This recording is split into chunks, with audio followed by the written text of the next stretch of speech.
تفسیر القرآن آج کا سبق سورہ بقرہ آیت نمبر 54۔ اعوذ باللہ من الشیطان الرجیم، بسم اللہ الرحمن الرحیم۔ وَإِذْ قَالَ مُوسَى لِقَوْمِهِ يَا قَوْمِ إِنَّكُمْ ظَلَمْتُمْ أَنفُسَكُمْ بِاتِّخَاذِكُمُ الْعِجْلَ فَتُوبُوا إِلَى بَارِئِكُمْ فَاقْتُلُوا أَنفُسَكُمْ ذَلِكُمْ خَيْرٌ لَكُمْ عِنْدَ بَارِئِكُمْ فَتَابَ عَلَيْكُمْ إِنَّهُ هُوَ التَّوَّابُ الرَّحِيمُ۔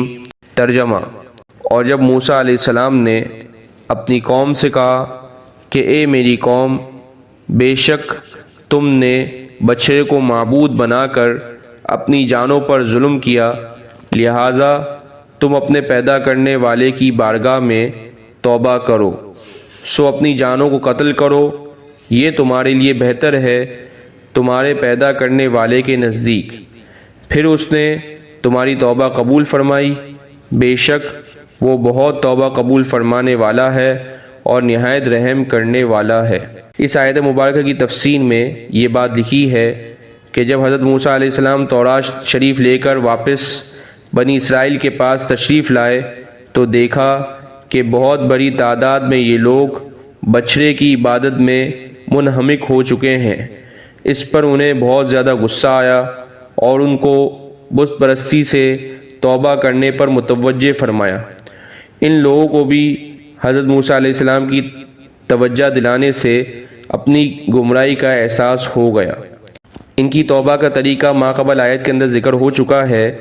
اس آیت کے اندر جو فتوبوا الی بارئکم فرمایا تو یہاں پر اس طرف اشارہ ہے کہ مستحق عبادت وہی ہے جس نے تم کو پیدا کیا، یعنی اللہ تعالیٰ کی ذات، لہٰذا اسے چھوڑ کر تم ایسی چیز کی پرستش میں لگ گئے جس کی شکل و صورت تمہارے آدمی نے خود بنائی۔